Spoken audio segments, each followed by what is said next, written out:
हाँ कर दो। नमस्कार दोस्तों, ज्ञानायन एकेडमी के डिजिटल प्लेटफॉर्म पर आप सभी का स्वागत है। हमने पिछली क्लास में इकोनॉमिक्स का एक सीरीज़ शुरू किया था सीईटी 12th लेवल के लिए, जिसमें हमने आर्थिक समीक्षा के अंतर्गत जितना भी इकोनॉमिक सर्वे एग्रीकल्चर टॉपिक में था वो हमने पढ़ लिया। अभी हम आगे की प्रमुख फसलें, राजस्थान की अर्थव्यवस्था में कृषि का योगदान, वो सब कुछ पढ़ेंगे एक एक करते हुए। तो ठीक है।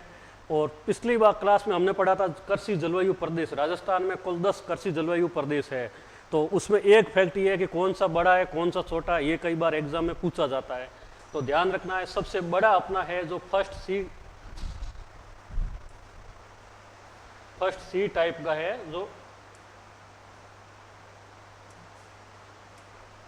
फर्स्ट सी है, जो अपना सबसे बड़ा अति शुष्क आंशिक सिंचित मैदानी क्षेत्र, ये पड़ता है जैसलमेर, बीकानेर, चूरू और इन जिलों के अंदर। फर्स्ट सी याद रखना और इसका नाम याद रखना, सबसे बड़ा। अगर सेकंड नंबर सबसे बड़ा कहेंगे तो शुष्क पश्चिमी मैदानी क्षेत्र हो जाएगा। लेकिन और सबसे छोटा याद रखना, सबसे बड़ा और सबसे छोटा। सबसे छोटा है फोर्थ बी टाइप का, ये है आर्द्र दक्षिणी मैदानी क्षेत्र। ठीक है, ये एक फैक्ट उसमें एड ऑन कर लीजिएगा। अब हम आगे शुरू करते हैं प्रमुख फसलें या कृषि के प्रकार। कृषि को कितने प्रकार में विभाजित किया गया है? कृषि एक तो वैज्ञानिक नाम कौन कौन से और एक है सामान्य रूप से। तो कुछ प्रमुख कृषि के वैज्ञानिक नाम और इनका एग्जाम में सवाल पूछा जाता है। तो सबसे पहले है अपना है सेरीकल्चर। सेरीकल्चर मतलब होता है रेशम कीट या रेशम का उत्पादन करना। रेशम का उत्पादन एक कीट के माध्यम से होता है, इसलिए इसको रेशम कीट का भी कहा जाता है। फिर आ जाता है पीसीकल्चर। पीसीकल्चर का मतलब है मछली उत्पादन करना। ठीक है। और फिर है एपीकल्चर। एपीकल्चर मतलब होता है शहद।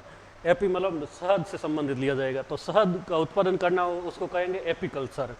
फिर आ जाता है वीटीकल्चर। वीटी का संबंध लिया जाता है अंगूर से, तो अंगूर का उत्पादन करने के लिए वो जो एग्रीकल्चर यूज किया जाएगा वो वीटीकल्चर। फिर आ जाता है हॉर्टिकल्चर। हॉर्टिकल्चर है बागवानी के लिए। हॉर्टी मतलब फूल, तो बागवानी फल फूल है या सब्जियां है, जितना उनका उत्पादन से संबंधित जो टर्मिनोलॉजी यूज की जाती है वो हॉर्टिकल्चर है। फिर है पोमोकल्चर। पोमोकल्चर है फल से संबंधित, जितने भी फल उद्यान है, बाग है, बगीचे, उनसे संबंधित होता है, वो है पोमोकल्चर। फिर है फ्लोरिकल्चर। फ्लोर मतलब होता है फूल, तो ये फूलों के उत्पादन से संबंधित हो जाएगा फ्लोरिकल्चर। फिर है ओलेरिकल्चर। ओलेरिकल्चर होता है सब्जियों के उत्पादन से संबंधित। फिर है ओलिविकल्चर। ओलिविकल्चर है ओलिव या जैतून का, जैतून के उत्पादन से संबंधित। फिर है सिल्वीकल्चर। सिल्वीकल्चर है वन से उत्पादन से संबंधित। और वर्मी कल्चर रहता है केंचुए के उत्पादन से संबंधित।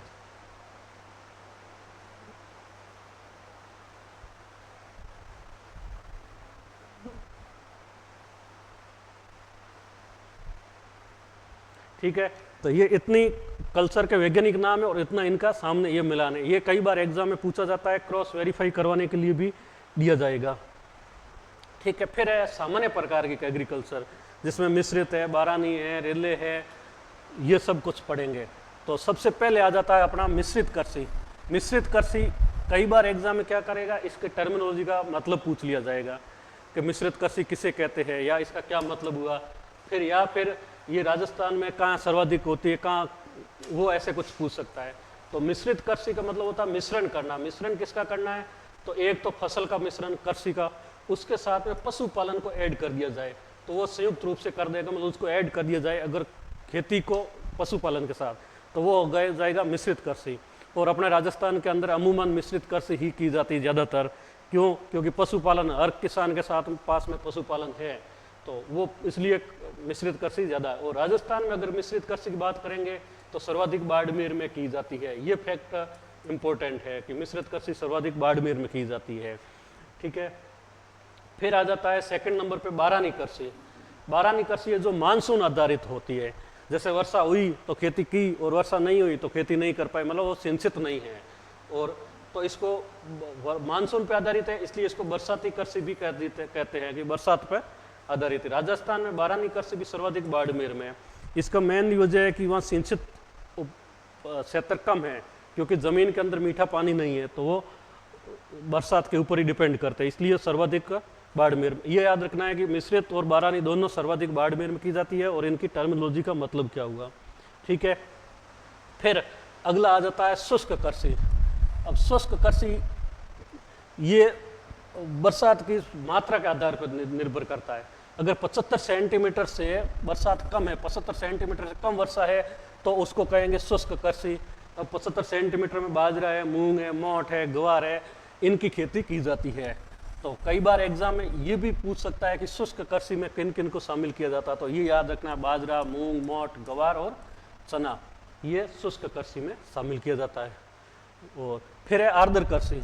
तो शुष्क 75 से कम है, तो आर्द्र हो जाएगा 75 से अधिक, 75 सेंटीमीटर से अधिक बरसात होगी वहाँ होगी आर्द्र कृषि। अब इसके अंतर्गत क्या क्या किया जाएगा, 75 सेंटीमीटर से ज़्यादा किन फसलों को आवश्यकता होती है बरसात की, तो गन्ना है, चावल है, गेहूँ है, कपास है, इनकी खेती में आर्द्र कृषि कहा जाएगा। अब एग्जाम में कंफ्यूज करने के लिए क्या करेगा, आर्द्र कृषि के सामने लिख देगा 75 सेंटीमीटर से कम बरसात, या बाजरा, मूंग, मोठ, ग्वार, चना, इनका एग्जाम्पल दे देगा। तो ऐसे अपने को कंफ्यूज नहीं होना और ध्यान रखना है। फिर आ जाता है मोनोकल्चर। मोनो मतलब होता है एक, ठीक है। तो मोनोकल्चर, तो एक कृषि वर्ष का मानसून लिया जाता है 1 जुलाई से 30 जून तक को एक कृषि वर्ष कहा जाता है। तो एक कृषि वर्ष में एक खेत में एक फसल का उत्पादन करना है। एक साल हुआ कृषि वर्ष 1 जुलाई से 30 जून। एक साल के अंतर्गत एक खेत में मतलब एक जगह पे एक ही फसल का उत्पादन करना है, तो वो हो जाएगी मोनोकल्चर। ये अमूमन कहाँ होगा, जहाँ सिंचित क्षेत्र नहीं है, सिर्फ बरसात पे आधारित है, तो वहाँ पे ये मोनोकल्चर हो सकती है। फिर आ जाता है ड्यू कल्चर। ड्यू मतलब होता है दो। अगर हम इस शब्द का मतलब समझते हुए चलेंगे तो अपने को इसका अर्थ भी आ जाएगा। इसका मतलब क्या, दो, तो मतलब हुआ कि एक वर्ष में एक खेत में दो फसल का उत्पादन करना। जैसे रबी और खरीफ की फसल ले ली, या खरीफ और जायद की ले ली, जैसे भी हो दो फसल का उत्पादन किया है। फिर है ट्राई कल्चर। ट्राई मतलब होता है तीन। तो तीन मतलब हुआ कि एक कृषि वर्ष में एक खेत में तीन फसल का उत्पादन। ये तीन कैसे हो गए, एक रबी की, खरीफ की और जायद की, तीनों फसलों का उत्पादन किया जाता है, तो वो हो जाएगी ट्राई कल्चर। अब राजस्थान में अमूमन अपने सिंचित क्षेत्र कम है, तो ट्राई कल्चर कम की जाती है। ड्यू कल्चर फिर भी है, रबी और खरीफ की फसल ली जाती है, फिर भी कहीं कहीं ये ट्राई कल्चर भी होगा। फिर आ जाता है रिले कल्चर। रिले कृषि बहुफसली पद्धति की एक पद्धति है, मतलब एक से ज़्यादा फसलें उसमें एक से ज़्यादा फसलें की फसलें उपजाई जाती है, जिसमें बोई गई एक फसल के साथ दूसरी फसल को भी बो दिया जाता है। मतलब दो से ज़्यादा फसलें एक साथ में उपजा दी जाती है, उसको कहेंगे रिले कृषि। एक से ज़्यादा फसलों एक साथ में उपजाना हो जाएगा। फिर आ जाता है खड़ीन कृषि। अब ये क्षेत्र अपने जैसलमेर से संबंधित या बाड़मेर से भी बोल सकते हैं, रिलेटेड टर्मिनोलॉजी। खड़ीन किससे कहते हैं, ये भी ज्योग्राफी में एक टर्मिनोलॉजी आती है, तो उससे रिलेटेड ही खड़ीन कृषि है।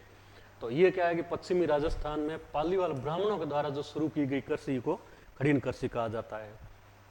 ये मुख्यतः जैसलमेर में प्रचलित है, ठीक है।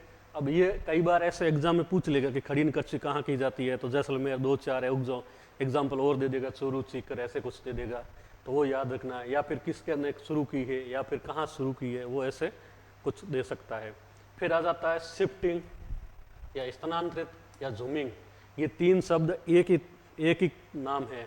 शिफ्टिंग मतलब होता है आगे से आगे शिफ्ट करते रहना। स्थानांतरण मतलब स्थानांतरित मतलब स्थानांतरण कर दिया, और जूमिंग मतलब भी वही होगा। तो इसमें क्या किया जाता है, पेड़ों को, वनों को काट दिया जाता है और वहाँ खेती की जाती है। जब तक वो उर्वर भूमि रहती है, 1 साल 2 साल 3 साल, तब तक खेती करते हैं, और जब वो उर्वर नहीं रहती है तो और आगे बढ़ जाते हैं और अगली जगह पेड़ पौधों को काट के वहाँ खेती की जाती है। तो इसलिए उसको स्थानांतरण भी हुआ और शिफ्टिंग भी हुआ, तो इसलिए उसको स्थानांतरित या शिफ्टिंग कृषि कहा जाता है। मतलब क्या हुआ, पेड़ों को काट कर जलाकर की जाने वाली कृषि को स्थानांतरित या जूमिंग कृषि कहा जाता है। इसका दूसरा नाम, अब एग्जाम में ये पूछा जाता है कि जूमिंग कृषि या स्थानांतरित कृषि का दूसरा नाम क्या है, तो कर्तन दहन कृषि। मतलब काटा और काटने के बाद जलाया, और इसलिए उसको बोल दिया कर्तन दहन कृषि। और ये राजस्थान में स्थानांतरित कृषि को वालरा कृषि कहा जाता है। ये इम्पोर्टेंट टर्म है, वालरा कृषि, ठीक है। और राजस्थान में ये अरावली क्षेत्र में की जाती है, तब उसको नाम दिया जाता है वी माता। और मैदानी क्षेत्र में की जाती है तब इसका नाम दिया जाता है दजिया। ये दो नाम याद रखना है, विमाता और दजिया। एग्जाम ऐसे भी पूछ सकता है कि ये किसके संबंधित है, ठीक है। अब राजस्थान में शिफ्टिंग कृषि कहाँ की जाती है, तो ये अमूमन आदिवासी क्षेत्र है वहाँ पे की जाती है। बांसवाड़ा, डूंगरपुर, उदयपुर का क्षेत्र है जो उस बेल्ट में की जाती है। और इसे आदिवासियों की कृषि भी की जाती है, क्योंकि ये कृषि मेनली आदिवासी जनजातियों द्वारा की जाती है कि वो जंगल में एक जगह खेती किया, 2-4 साल बाद में फिर शिफ्ट हो गए, तो वैसे। और इसको पर्यावरण का दुश्मन भी कहा जाता है। इसका वजह कारण ये कि आपने पेड़ पौधे काट दिए और उनको जला दिया, तो उससे पर्यावरण को प्रदूषण हुआ, तो इसलिए उसको पर्यावरण का दुश्मन भी कहा जाता है। और फिर नेक्स्ट अगला आ जाता है कृषि। अब ये इतने कृषि फसलों का वर्गीकरण। तो फसलों का वर्गीकरण एक तो मौसम के आधार पे हो जाएगा और दूसरा है उपयोग के आधार पे। मौसम के आधार पे रबी, खरीफ, जायद ही हो जाएगा, और उपयोग के आधार पे दलहन कौन सा, तिलहन कौन सा है, अनाज कौन सा है, मतलब खाद्यान्न में कौन सी है, वो ऐसे डिवाइड करेंगे। तो अपने को एग्जाम में कैसे याद करना वो याद करना है, मतलब एग्जाम में कैसे सवाल सोल्व करना है। तो वर्गीकरण हो गया, सबसे पहला हो जाएगा मौसम के आधार पे, दूसरा हो जाएगा उपयोग के आधार पे। मौसम अपन साल में 3 खेती करते हैं, 3 टाइप की। तो मौसम के आधार पे पहला हो जाता है खरीफ का। इसका एक तो ये इसको कब बोया जाता है, कब काटा जाता है, और इसमें कौन सी फसलें बोई जाती है, ये 3 चीज़ अपने को याद रखनी। तो इसको जून जुलाई से, मानसून आता है जून जुलाई में, उस समय इसको बोया जाता है, और सितंबर अक्टूबर में दीपावली के आसपास इसको काट लिया जाता है, और ये इसकी खरीफ की फसल का टाइम होता है, ठीक है। अब इस खरीफ की फसलों के कुछ उदाहरण एग्जाम में ऐसे पूछा जाता है। अब टफ सवाल बनाने के लिए एग्जामिनर क्या करेगा, 1 2 3 4 ऐसे ए बी सी और डी, 1 2 3 4, 1 2 3 4, 1 2 3 4 ऐसे। अब 4-4 फसलों के नाम दे देगा। उसमें क्या करेगा, खरीफ की फसल निम्न में से कौन सा युगम सम्मिलित है, मतलब खरीफ से रिलेटेड है कि नहीं है। उसमें क्या करेगा, किसी एक में 4 में चारों खरीफ दे देगा, बाकी 3 में 2, 1 या 1 ऐसे दूसरी फसलों का नाम दे देगा। तो वहाँ से अपने को कंफ्यूज कर लेगा कि अपने को सट नहीं कर सके चारों में से कौन कौन सी खरीफ की है, वैसे भी दे सकता है, ठीक है। या फिर पूछ लेगा कि अनाज की कौन सी फसलें है, तिलहन कौन सी फसलें है, दलहन में कौन सी फसलें है, वो ऐसे भी पूछ सकता है। तो वैसे भी अपने को याद करना है, ठीक है। तो चलते हैं, आगे बढ़ते हैं। अनाज में सबसे पहले बाजरा है, मक्का है, चावल है, रागी है, ज्वार है। ये चावल की खेती है जो साल में तीनों सीजन में की जाती है, ये याद रखना है अपने को, ठीक है। और बाकी रागी, ज्वार, बाजरा ये तो खरीफ की फसलें है। ये दालों में अपने पश्चिमी राजस्थान में मूंग है, मोठ है, ये तो होता ही है। अरहर या तुअर की दाल भी, चवला का और उड़द का, ये है जो अपने खरीफ की दालें, खरीफ के मौसम में की दालें हैं। अब एक पर्टिकुलर पूछेगा तो वो ऐसे भी पूछ सकता है कि खरीफ के फसल के रूप में कौन सी दालों का उत्पादन किया जाता है। तो इन 3-4 का याद रखना है। फिर तिलहन में मूंगफली का उत्पादन किया जाता है, सोयाबीन का, तिल का, अरंडी का और सूर्यमुखी का। पिछली बार हमने पढ़ा था कि राजस्थान मूंगफली के उत्पादन में 2nd नंबर पे है, पहले नंबर पे गुजरात है। तो वो चीज़ें एक आगे से आगे लिंक करते हुए चलेंगे तो अपने को याद भी रह जाएगी और एग्ज़ाम में हम सही कर पाएंगे। अब इसी के साथ वापस उसका रिवीजन कर देना है कि राजस्थान कौन कौन सी फसलों में प्रथम स्थान है, कौन कौन से में द्वितीय है, कौन कौन से में तृतीय है, वो पिछली क्लास का रिवीजन करना। फिर आ जाता है नकदी फसलों में। तो नकदी फसलों में कपास है, गन्ना है, ग्वार है, ये अपने खरीफ की फसलों में के रूप में नकदी फसलें है। अब वो एग्जामिनर या तो ऐसे भी पूछेगा कि निम्न में से नकदी फसलें कौन कौन सी है, तो उनके अंदर रबी, खरीफ, जायद तीनों को मिला के भी नकदी फसलों का नाम दे देगा। और या फिर वो पर्टिकुलर खरीफ की भी पूछ सकता है, ठीक है। फिर आ जाता है रबी का। तो रबी की फसल का समय है अपना, जब खरीफ की काट ली जाती है तब रबी की फसल को बोया जाएगा। तो अक्टूबर नवंबर में इसको बोया जाएगा और मार्च अप्रैल में काट लिया जाएगा, ठीक है। और इसमें कौन कौन सी फसलें हैं, तो सर्दी के मौसम में, ये मेनली सर्दी के मौसम की फसलें हैं। तो सर्दी के मौसम में गेहूँ है, जौ है, चना है, मसूर है, मटर है, मेथी है, सरसों है, तारा मीरा है, सब्जियाँ है, जीरा है, राई है, सौंफ है, या धनिया है, प्याज है, मतलब ये तमाम तरह की फसलों हैं। अब ये याद रख लेना कि फसलों का राजा, बरसीम को फसलों का राजा कहा जाता है, ये कई बार एग्जाम में पूछा जाता है। तो अब वो एग्जामिनर क्या करेगा कि पूछ लेगा कि निम्न में से रबी की फसलें कौन सी है, इनमें एक दो फसल बाजरा या मोट ऐसे कोई खरीफ वाली डाल देगा, तो अपन कन्फ्यूज़न हो सकते हैं, तो उनसे बचना है। और याद रखना है कि सर्दियों के मौसम में जो होती है वो रबी, बारिश के मौसम में होती है जो खरीफ, और जो गर्मी के मौसम होगी वो जायद की फसलें होती है। तीसरे नंबर पे आ जाती है मानसून के मौसम के आधार पे है जायद की फसलें। तो जायद की फसलों का समय क्या हुआ, जब खरीफ की फसल काट ली जाएगी तब जायद की फसलों को उपजाया जाएगा। मार्च अप्रैल में इसको उपजाया जाएगा और मई जून में काट लिया जाएगा। इस समय मेनली अनाज की फसलें नहीं होती, सब्जियों की ये ऐसी फसलें ज़्यादा होती है। हरी सब्जी हो गया, या खरबूजा हो गया, तरबूजा हो गया, या पत्सों को चारा बो दिया, या ककड़ी, मतलब ये ऐसी सब्जियाँ ज़्यादा बोई जाएगी। आप भी मार्केट में देखते होंगे कि इस समय ये सब्जी खरबूजा तरबूजा इस गर्मियों के सीज़न में ज़्यादा आता है, ककड़ी वगैरह। ये तो हो गया अपना मौसम के या मानसून के आधार पे। अगला आता है उपयोग के आधार पे कृषि का कितनी फसलें होती है। तो पहला आ जाता है खाद्यान्न की फसलें या अनाज की। तो खाद्यान्न की फसलें अनाज का मतलब हुआ जिनको हम कंज्यूम कर सकते हैं, मतलब खा सकते हैं, ठीक है, भोजन के रूप में जिनका उपयोग किया जा सकता है, जिनका उपयोग वे फसलें जिनका उपयोग खाद्य फसलों के रूप में किया जाएगा, तो वो हो जाएगी खाद्यान्न फसलें या अनाज। इसमें कौन कौन सी फिर जो जितनी खाने लायक है वो सब खाद्यान्न फसलें आ जाएगी जैसे गेहूँ है, जौ है, चावल है, बाजरा, मक्का, ज्वार इत्यादि।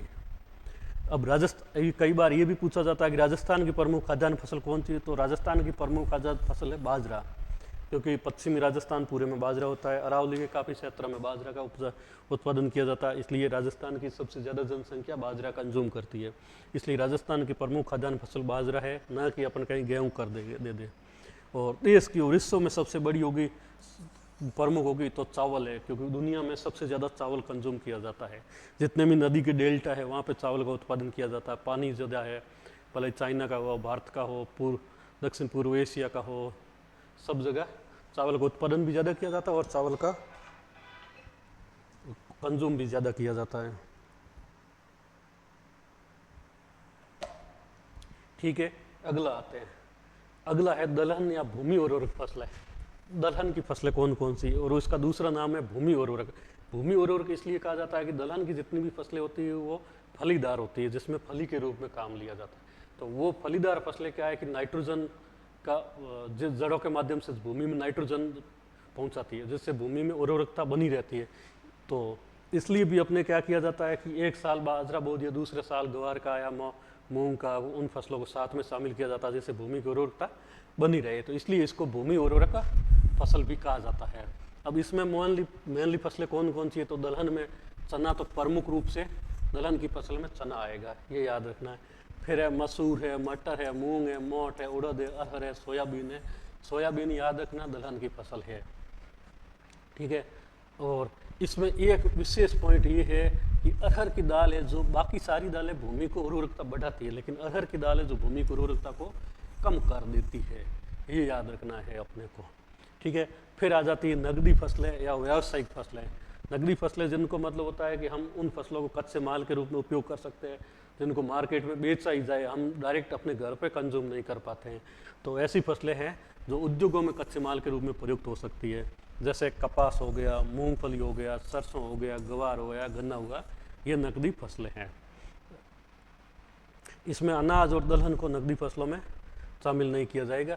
कई बार ये पूछा जाता है एग्जाम में कि कौन निम्न में से कौन सी व्यावसायिक फसलें हैं, नकदी फसलें हैं ऐसे। फिर आ जाता है चौथे नंबर पे तिलहन की फसलें।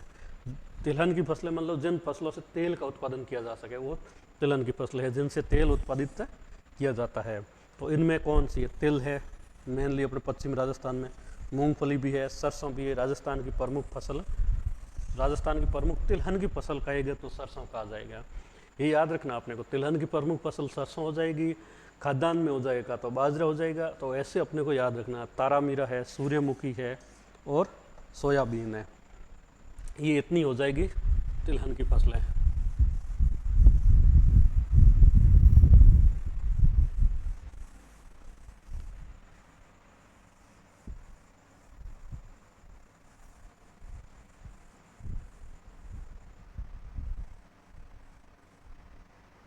ठीक है, अब नेक्स्ट अगली है रेशेदार फसलें। ऐसी रेशेदार फसलें मतलब जिनसे रेशा अपने को प्राप्त किया जाए, जिनसे रेशा प्राप्त कर सकते हैं। तो रेशेदार में कौन सा होगा, कपास है, जूट है, अब जूट राजस्थान में उत्पादन नहीं किया जाता है, लेकिन रेशेदार फसलों को वर्गीकरण करेंगे तो इसको शामिल करना पड़ेगा।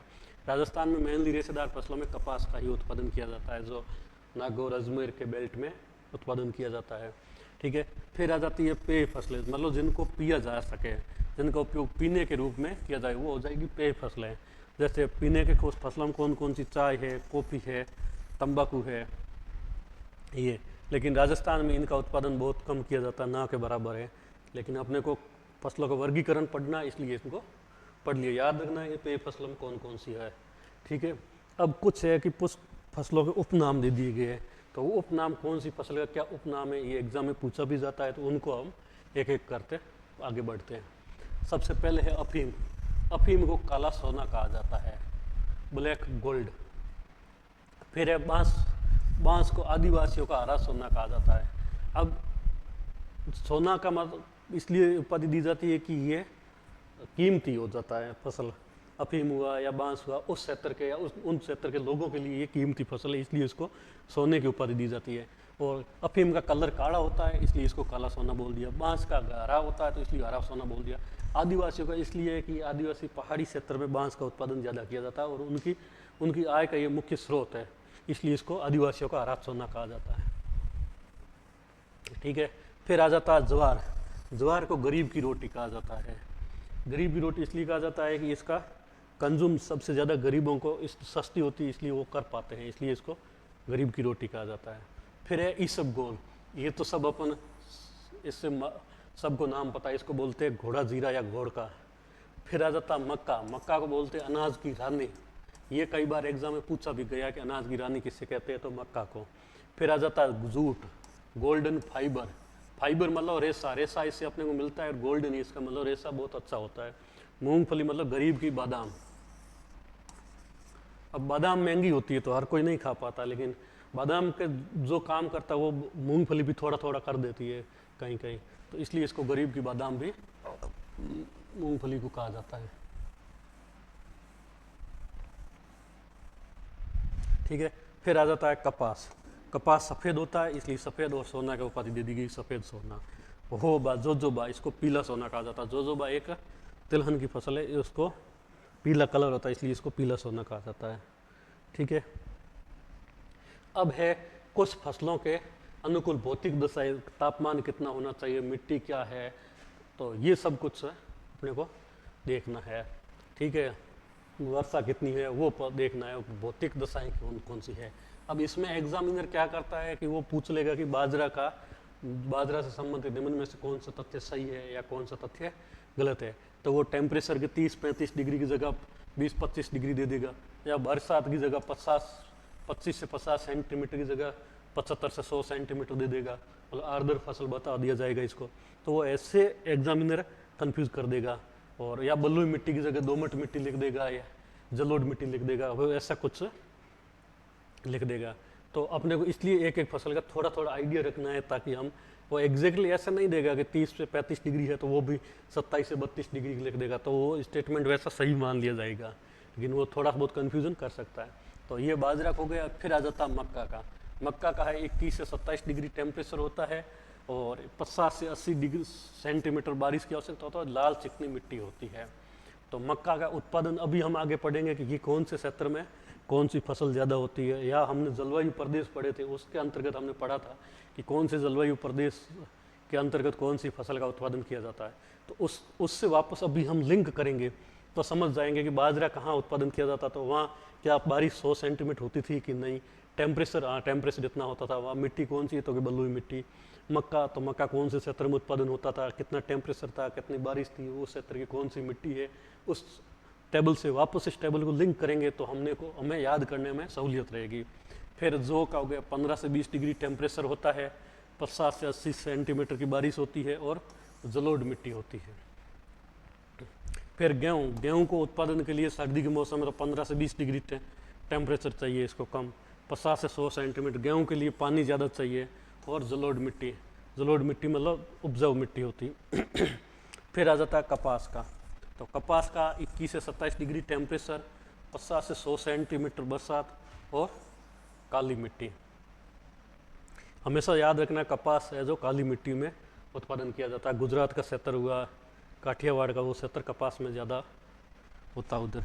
फिर आ जाता है गन्ना। गन्ना 21 से 30 डिग्री अपना टेम्परेचर है, 125 से 150 सेंटीमीटर बारिश की आवश्यकता होती है। गन्ने में सबसे ज़्यादा पानी की आवश्यकता रहती है और ये जलोढ़ मिट्टी के क्षेत्र में गन्ना का उत्पादन किया जाता है।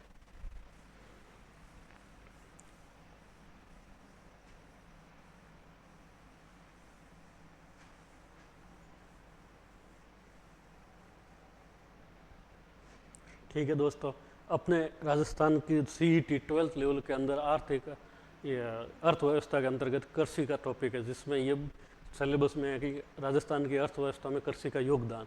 तो हमने मुख्य फसलों के नाम है वो सब पढ़ लिया। अभी कुछ टॉपिक इस एग्रीकल्चर के अंतर्गत बाकी रह रहा है, वो अगली क्लास में पढ़ेंगे। और उसके बाद हम पढ़ेंगे पशुपालन से संबंधित।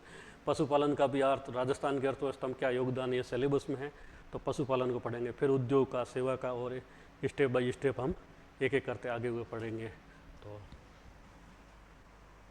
थैंक यू, अगली क्लास में फिर मिलते हैं और एक बार इसको रिकैप कर लेते हैं जल्दी जल्दी।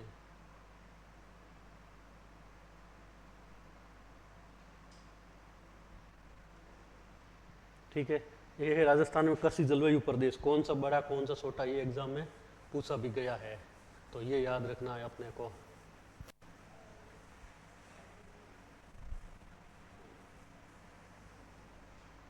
ठीक है, जलवायु प्रदेश के बाद में आ जाता है कृषि के प्रकार।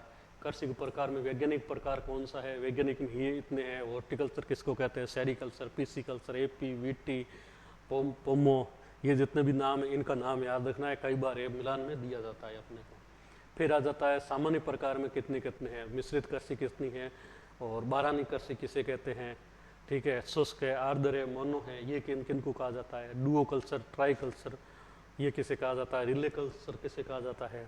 ठीक है, खड़ीन कृषि, और ये शिफ्टिंग या झूलरा, वालरा या जूमिंग कृषि, इनका नाम याद जरूर रखना, ये कई बार एग्जाम में पूछा भी गया है। विमा तार दजिया किसका नाम है, ये भी ऐसे पूछा गया है।